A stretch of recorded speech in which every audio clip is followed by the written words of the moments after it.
আল্লাহ নবী সাল্লাল্লাহু আলাইহি ওয়াসাল্লাম বলেন, ইযা সাররাতকা হাসানাতুকা ওয়া ইযা সাআতকা সাইয়্যাতুকা ফাআনতা মুমিন। যদি কোনো মানুষ প্রকৃত ঈমানদারের পরিচয় হলো হযরতে আবু উমামা রাদিয়াল্লাহু আনহু এই হাদিস বর্ণনা করেছেন। এক সাহাবী আল্লাহ নবীকে এসে প্রশ্ন করে, ইয়া রাসূলুল্লাহ মাল ঈমান, ওগো আল্লাহর নবী ঈমান কি? ঈমান কাকে বলে? ঈমানের পরিচয় কি? ঈমান তো দেখা যায় না। দেখা যায় নাকি? ঈমান দেখা যায় না, ধরা যায় না, ছোঁয়া যায় না। যার কলবের ভিতরে ঈমান আছে তাকে বলে মুমিন। আজকে আমাদের সমাজে ঈমানওয়ালা মুমিন অনেক মানুষ আছে। 90% মুসলিমের দেশে সবাই তো ঈমানওয়ালা দাবি করে, ঈমানটা দেখা যায় না বলে বহু মানুষ ইসলামের লেবেল লাগায়া মুমিন দাবি করে। এই দাবির আড়ালে ইসলাম এবং কোরআন সুন্নাহর বিরুদ্ধে চক্রান্ত করে আছে না নাই? ঈমান এবং ইসলামের কথা বলে, বিভিন্ন সংগঠনের নামে মানুষকে ঈমানের দাওয়াত করে, অথচ ঈমানের দাওয়াত দেওয়ার এমন এক পদ্ধতি, এমন এক আবিষ্কার করে, এমন এক সংগঠনের নামে ইসলামের পথে আহ্বান করতে গিয়ে হাজারো মানুষকে আজকে বেঈমান বানিয়ে দেয়। কথা বলেন ঠিক কিনা? কাদিয়ানি আছে না নাই? মুসলমান দাবি করে আসলে তারা ইসলামের দাওয়াত দিয়ে মানুষকে বেঈমান বানায়। হিজবুত তাওহীদ, তাওহীদের বাণী উচ্চারণ করে মানুষকে ঈমানের কথা বলে, ইসলামের কথা বলে। ইসলাম তো বলে না, ইসলাম কথা কয় না। অথচ মানুষকে ঈমানের দাওয়াত দেওয়ার ফাঁদে ফেলে আল্লাহর নবী, বিশ্ব নবী সাল্লাল্লাহু আলাইহি ওয়াসাল্লাম যে কোরআন এবং সুন্নাহ আমাদের সামনে রেখে গিয়েছে, এই কোরআন সুন্নাহর আদর্শ বিবর্জিত নিজের মন মতো একটা ইসলামকে তৈরি করে মানুষকে বিভ্রান্ত করে বেঈমান বানাবার চক্রান্তে মেতে আছে। কথা বলেন ঠিক কিনা? নানাভাবে আজকে মুসলমান, সাধারণ মুসলমান, বিশেষ করে উত্তরবঙ্গে ঠাকুরগাঁও, পঞ্চগড়, নীলফামারী, লালমনিরহাট সহ রংপুরের বিভিন্ন অঞ্চল, এমনকি দক্ষিণবঙ্গের কিছু অঞ্চল, খুলনা, বাগেরহাট, চিতলমারি, তারপরে চট্টগ্রাম, বান্দরবান, খাগড়াছড়ি, এগুলো আমার নিজের সচক্ষে দেখা, নিজের অভিজ্ঞতার কথা বলছি।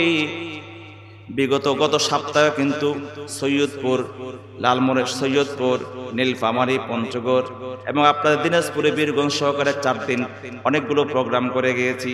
নিজের সরেজমিন অভিজ্ঞতার কথা বলি, দীর্ঘদিন পর্যন্ত অভিজ্ঞতা।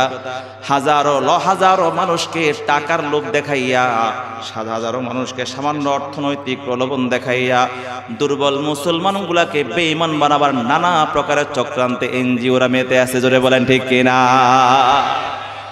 ওই সকল মানুষগুলা ইসলামের কথা শুনতে চায় না, মসজিদে আসতে চায় না, নামাজ পড়তে চায় না, জিকির করতে চায় না, তেলাওয়াত করতে চায় না, উলামায়ে কেরামদের সংসবে আসতে চায় না, মাদ্রাসায় যেতে চায় না। আল্লাহর কাছে মাসের পর মাস চলে যায়, দুহাত তোলে মালিকের দরবারে, আল্লাহ পাক রব্বে কারীমের দরবারে, দুফোঁটা চোখের পানি দিয়ে আল্লাহর দরবারে কোনো কিছু চায় না। এমন বহু মুসলমান আছে আল্লাহর কাছে না চাইলেও মাজারে গিয়া চায়। আছে না? না জোরে বলেন না। একটা সন্তান দেহে রে বাবা, একটা সন্তান দি, আসেনি? চায় কি চায় না? অথচ নিজেকে মুসলমান দাবি করে, ইমানদার দাবি করে, আল্লাহর নামের জিকিরও করে না, খাজার নামে, বাবার নামে, মুর্শিদের নামে জিকির করে। আছে না নাই? রব্বুল আলামিন বলেন, হে আমার গোলাম, তোমার যা কিছুর প্রয়োজন হয় রে গোলাম, আমি তোমাকে দেওয়ার জন্য প্রত্যেক দিন গভীর রজনীতে, শেষ রজনীতে, প্রথম আকাশে আল্লাহ পাক এসে বান্দাকে দেখি বলে, আলা মিন মুস্তাগফিরিন ফাআগফিরা লাহু, আলা মিন মুস্তারজিকিন ফাআরযুকাহু, আলা মুবতালান ফাউআফিহি, আলা কাদা হাত্তা ইয়াতলুআল ফাজর। সরকারে দো আলম সাল্লাল্লাহু আলাইহি ওয়াসাল্লাম বলেন, প্রত্যেক দিন গভীর রজনীতে, শেষ রজনীতে আল্লাহ পাক প্রথম আকাশে অবতরণ করে বান্দার নাম ধরে ধরে ডাকে, অমুকের সন্তান অমুক, আয় আয় আমার দরবারে, আমার কাছে হাত তোলো, আমার কাছে চাও, গুনাহ করেছো, পাপ করেছো, ক্ষমা চাও, আমি গফফার, আমি রহমান, আমি তোমাদেরকে দয়া করে ক্ষমা করে দিব।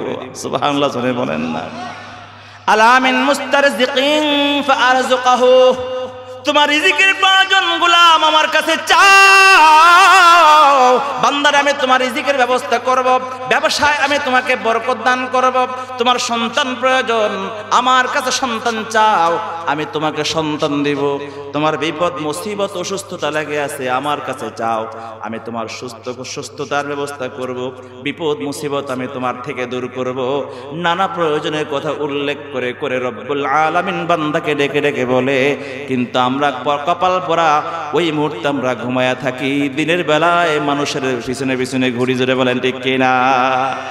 আল্লাহ পাক রব্বুল আলামিনকে আল্লাহ বলে ডাক দে একটু চাই না, অথচ মাজারে গিয়া বিভিন্ন দরবারে গিয়া বলি ও মুর্শিদ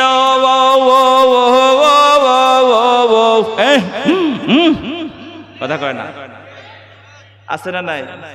আল্লাহর কাছে চায় না, আবার বলে এটা নাকি জিকির। হাই হাই হাই হাই, এটা নাকি জিকির। ডাকতেছে মুর্শিদকে, ডাকতেছে পীরকে, ডাকতেছে মাজারওয়ালাকে, আর বলে আল্লাহকে ডাকে, জিকির নামে চালায়া দেয়। এখানে আল্লাহর নামের কোন নাম গন্ধ আছে? আছে? এটাকে তারা জিকির বলে না? এখানে জিকিরে কি আছে?